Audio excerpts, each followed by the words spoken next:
wife, mom, entrepreneur of Southern Maryland, and I enjoy talking about politics, community, and culture.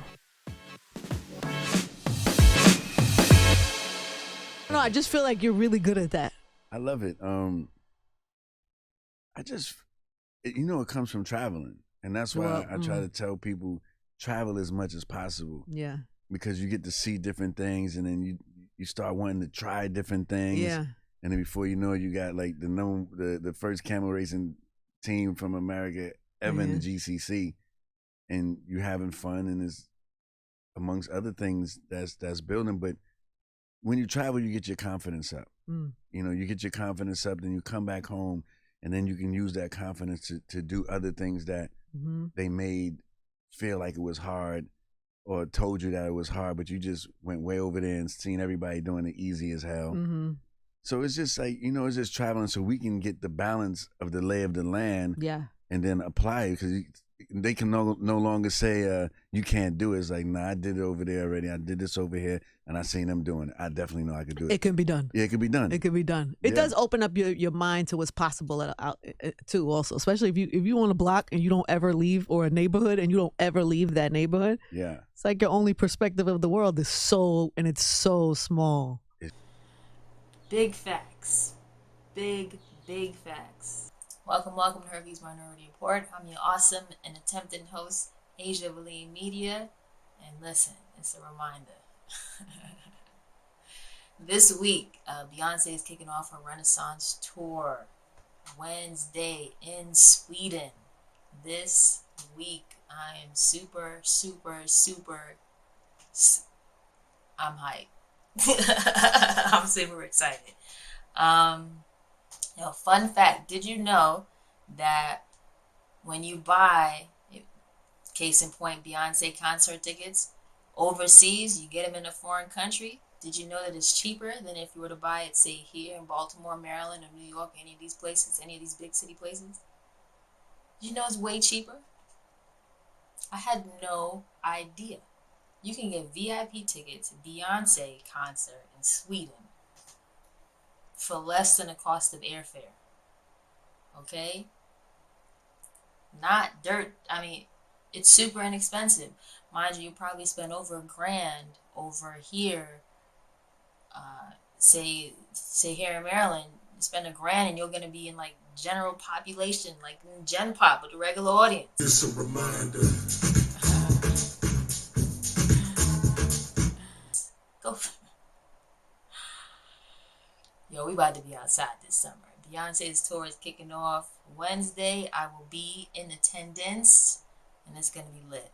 It's gonna be super lit. Yo, I can't wait.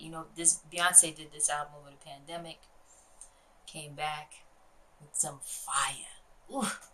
Ooh, I can't wait for the pictures and videos, everything. Not to mention we're gonna be in Sweden, right? So it's gonna be a lot to take in. And I'm gonna be taking it in. Gonna be taking it all in. Yes. May is Mental Health Awareness Month. And May is Mental Health Awareness Month. Not to be taken lightly. I know we're 45 days. We got 45 days until summer. Okay, there's a lot of madness and mayhem that's been happening in our news. We're going to get to some of it. But, take some time to make sure that you're okay. Check on of course, make sure you're checking on your strong friends, because not a lot of us think to check on them and make sure that they're all right. But make sure you take some time to make sure you're okay too. Traveling is very important. Sometimes you just need to change your perspective, change your point of view. That was a little clip from an Angie Martinez show, Talking to Swiss Beats. Man, sometimes we forget that we're only we're only looking at things from one perspective, right? So it's only when we sometimes change our environment, right, that we get that different perspective. And then that problem that you think was just so huge, that turns out to be so small at the end of the day, right? You can do it. You can do anything. Don't stay in that dark tunnel. Come up out of there. Smile. You make other people smile. You don't even know it. But you got to come up out of there. So, what do we have? What do we have today? So, my friend, a friend of mine passed on this clip to me. I think it was yesterday or the day before. This school bus shooting. I don't know if you didn't hear about this. Look, share this thing with somebody. Let somebody else know. These kids are crazy. Causing some major concerns following two separate gun-related incidents in Prince George's County, causing some major concerns this evening. A 14-year-old is facing charges in connection with the most recent case. The other, an attack on a local school bus. Police are looking for 3 suspects accused of attacking a student on the bus. One of them armed with a gun. It happened at the intersection of Iverson Street and Sutler Drive in Oxon Hill. News 4's Erica Gonzalez in the newsroom to explain exactly what happened in both of these incidents. Erica, what do we know? Leon, I mean, just frightening for parents to think that their kid could have been hurt in any one of these cases. Let me start with the most recent incident happening this morning at James Goldson Middle School. Prince George's County Police say a teacher spotted a gun on an 8th grader and notified administrators. That 14-year-old is now facing several charges. The other story that we're hearing about actually happened earlier this week on Monday, a potential tragedy were it not for the gun in this case jamming. Police say the suspected shooter actually tried pulling the trigger multiple times, but the weapon malfunctioned. The incident happened Monday afternoon before 5 in Oxon Hill. According to police, the bus had stopped at Iverson and Sutler Drive, as you mentioned, to make a drop-off when 3 masked suspects boarded the bus and started assaulting another student. Cameras on the bus caught these images of at least one of the suspects carrying a gun. That's the one that we've learned didn't go off. The victim was hurt, but should be okay. Prince George's County Public Schools releasing a statement saying, quote, "We are horrified by this incident and grateful that no lives were lost. Our highest priority is keeping students, staff, and families safe inside Prince George's County Public School classrooms, on school grounds, and buses. We'll continue working with our law enforcement partners during the investigation to ensure safety for all members of the PGCPS community." Yo. 3 kids boarded a bus. 3 juveniles boarded a bus and attempted to take the life of another student with a gun. 3 kids. 3 kids boarded a bus in Oxon Hill, Maryland, and tried to take the life of another student on a bus. But the gun jammed. There's a lot of things that I'm thinking about with this clip. First, I was going to consider having my kid riding the bus next year. She's going to be a little older. She's going to be 7. And we can kick the morning carpools. Just get on the bus, kid. You're tough enough. You're old enough. You know what to do. Man. In Oxon Hill, 3 kids boarded a bus and attempted to take the life of another student.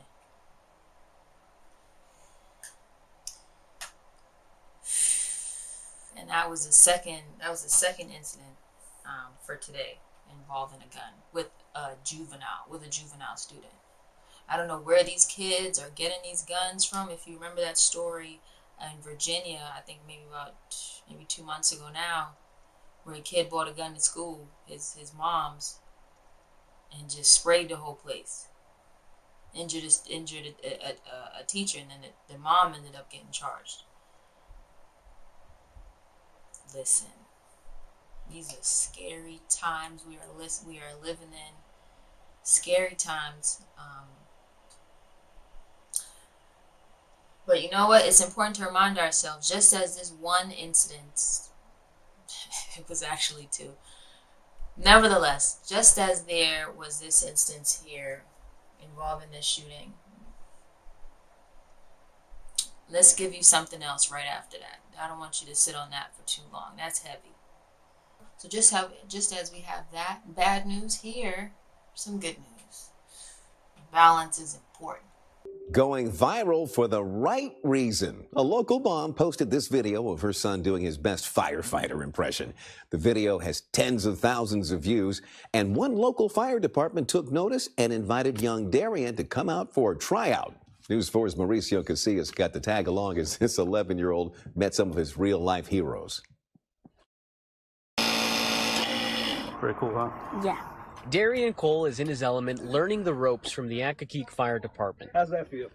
Good and heavy. It might be heavy and difficult for him now, but one day Darian hopes suiting up will become second nature. Firefighters have to stay fit. We have all the gear racks here. And the 11-year-old from White Plains, Maryland, is definitely staying fit.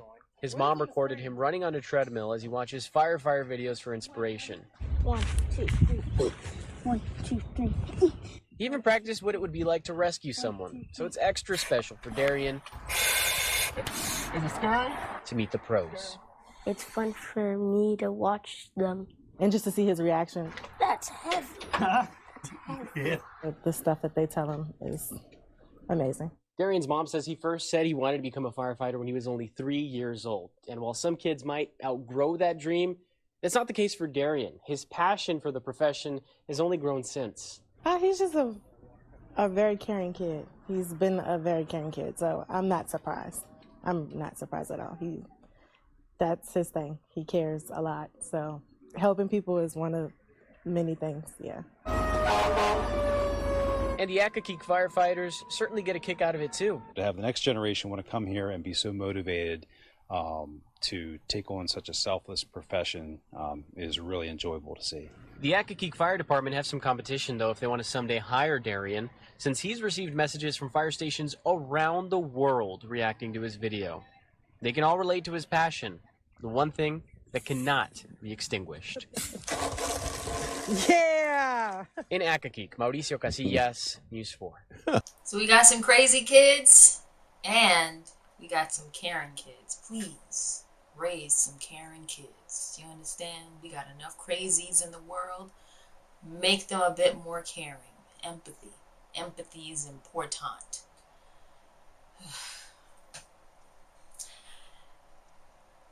Speaking of very important, Maryland, your favorite governor, Governor Wes Moore, signs law requiring Maryland hospitals to test for fentanyl. This new bill is gonna require hospitals to test for fentanyl during their toxicology report. Previously, and I'm just learning this myself, previously they tested for, I guess, the Federal 5, what they call it. But now that is going to now, in Maryland, that's going to now include testing for fentanyl. So I guess the Federal 5 is what? Marijuana, methamphetamines, cocaine, all that stuff. This new bill is going to be known as the Josh Seams Act. Okay? What else we got in Maryland? Maryland is going to now follow California's lead in banning the sale of new gas-powered cars by 2035. This new bill is going to adopt new regulations for car manufacturers that would eventually require all new vehicles to be sold to be electric. Governor Wes Moore announced that, I think this is maybe last Monday, a few days ago. This new regulation is going to be called the Advanced Clean Cars 2 Rule, and it's a multi-state effort to improve the air quality and lower emissions to combat climate change. Ba-dum-bum. That's awesome. That's awesome. This is going to increase electric car production. And ban gas-powered cars by the year 2035. I'm looking forward to see how that's going to, change the landscape of cars that we see on the road. Maybe some of these cars are going to be AI powered. Get some of these crazy drivers' hands off the wheel. But would you trust an AI powered car over a regular human car? Human driven car? Maybe. Tested enough, yeah, maybe, why not? Also this past week, Governor Wes Moore signs Maryland bills. He signed a bunch of bills this week. Chief among them, abortion protection, cannabis reform, and gender-affirming treatment into law. So the governor signed, I think it was Wednesday, the governor signed Wednesday historic legislation that's going to solidify the protections of reproductive rights for women. I am most excited about that. It's our bodies. No one should have the say over what a person does with their body. Point blank, period. And that's just where it rests with me. I'm super excited about that piece of legislation that Governor Westmore signed into, codified into our state's constitution. Holy cow on that part there. And definitely ahead of the summer, which is in 45 days, but the new cannabis is going to be legal cannabis is going to be legal, July 1st, right? So, ahead of that happening, I guess they're establishing a new cannabis market that's going to charge us 9% on any kind of marijuana products, on any kind of marijuana recreational products. It's going to be interesting. Hopefully, some of that extra money can go towards early education, childcare, get some of these people back to work, i.e. me, because childcare is expensive. I know we always come back to that. But it's important. It's important to note. So, speaking of things that's important, listen, like I mentioned earlier, mental health is very important. So what are you guys watching? What are you interested in watching as of late? What's been keeping you entertained? For me in particular, look, two things really came out. I'm super interested in, looking and watching a bit more. First, the Dear Mama documentary came out with Tupac. And this is, I know we've probably seen like a bunch of different docs that came out with Tupac, right? But this one is different in that it really focuses on his mom, Afeni Shakur.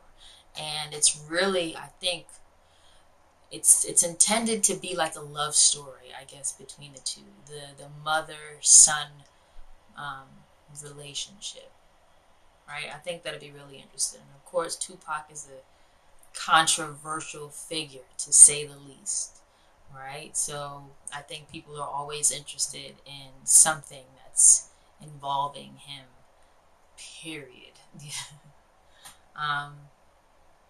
But yeah, I think it's going to be interesting. The movie, I think it's 3 parts. It's a documentary.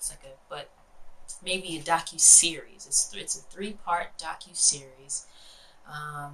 And it shows how much, I guess, the two, Tupac and his mom, how much they respect each other. And also how hard their lives were.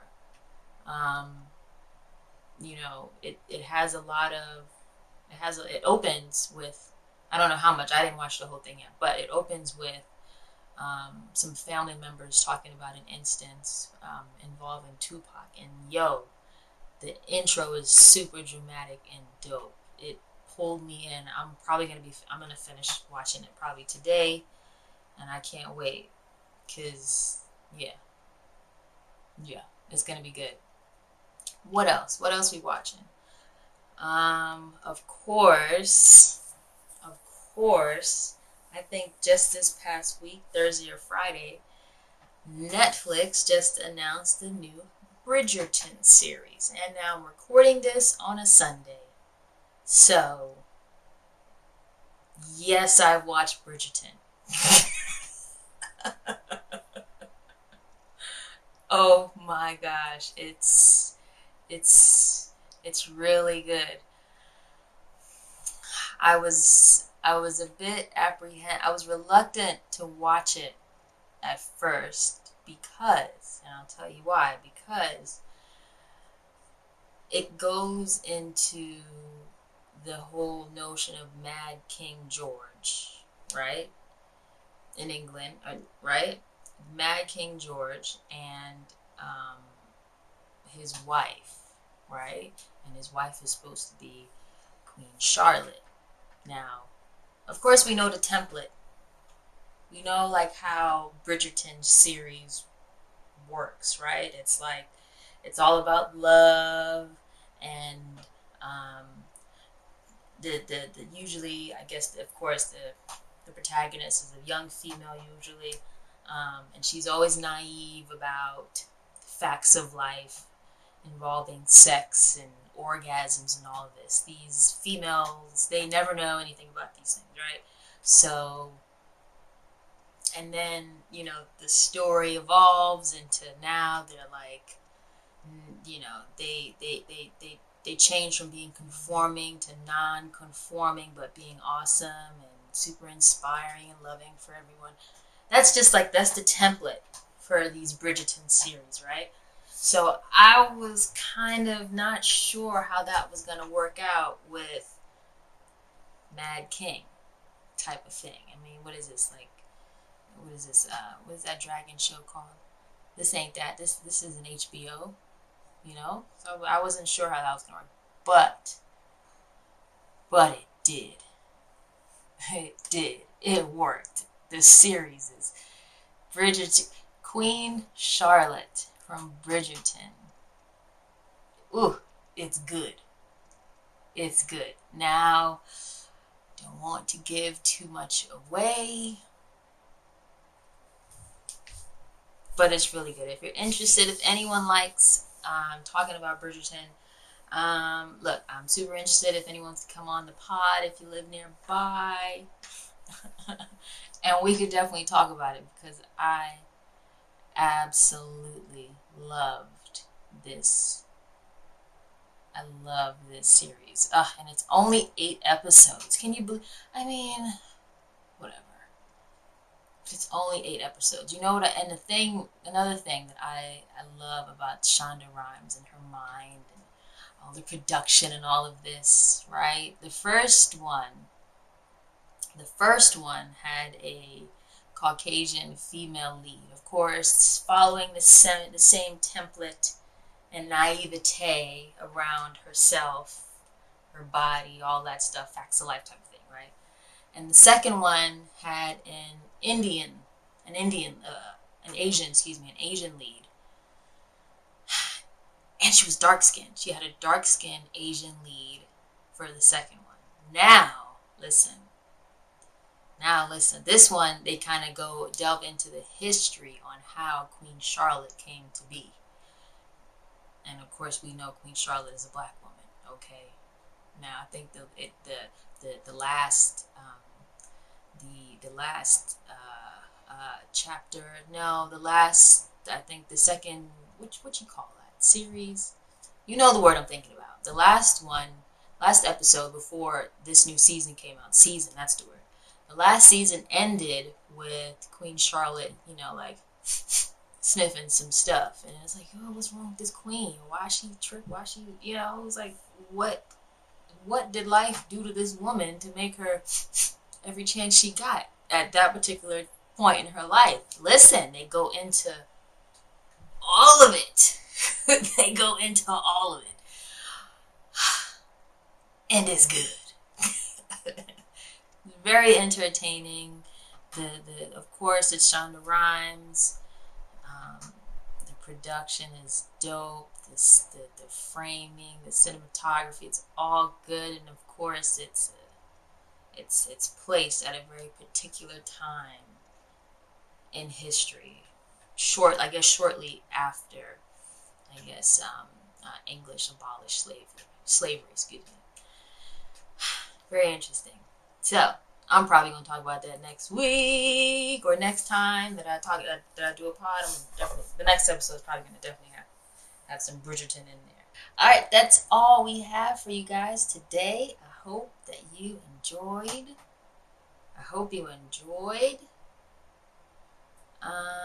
And see you in the next one. I'm out. Where's the end button?